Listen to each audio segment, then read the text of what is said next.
All right, in this example, we're going to see if we can find the exact value of the expression using a sum or difference formula.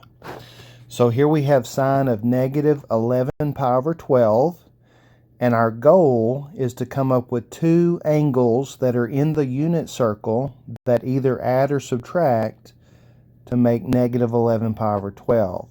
And so I'm going to see if I can demonstrate the thought process that I go through here. So I'm going to start with pi over 12 minus 12 pi over 12.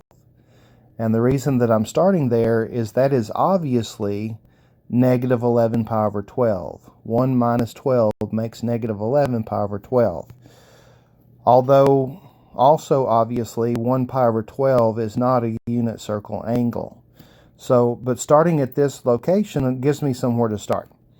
And so then what I'm going to do is I'm going to increase the angles. So we're going to crank this up to 2 pi over 12, and then this will be 13 pi over 12.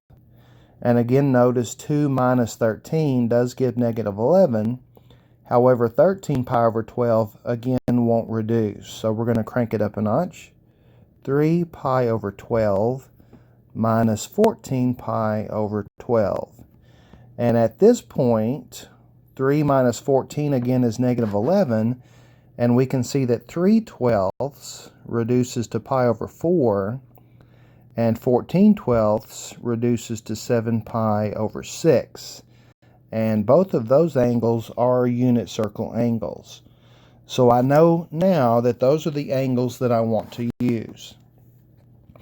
So we're going to rewrite this expression, and we're going to say sine of pi over 4 minus 7 pi over 6.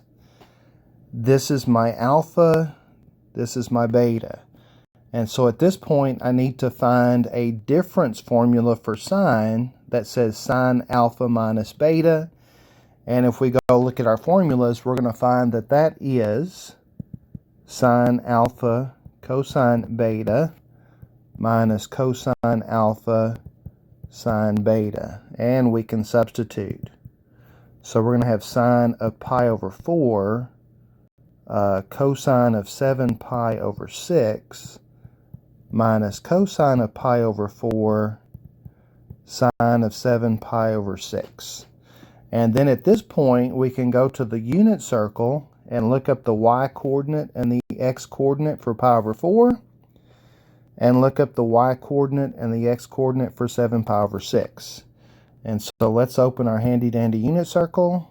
We can see at pi over 4, we've got square root of 2 over 2 for both x and y.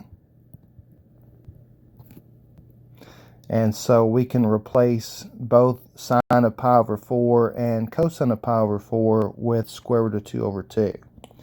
Next, we're going to need the x and y coordinates for 7 pi over 6. And that's going to give us negative square root of 3 over 2, negative 1/2. Negative square root of 3 over 2, negative 1/2. And then from here, it's just a matter of doing the calculation. So we're going to have negative square root of 6 over 4. Negative times negative makes a positive square root of 2 over 4, and then simplifying that to a single fraction, negative square root of 6 plus square root of 2 all over 4.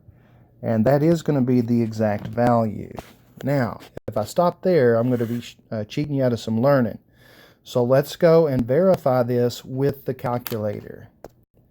So we're going to go to our handy-dandy Casio FX115 ES Plus, making sure that we are in radian mode, and we're going to calculate sine of negative 11 pi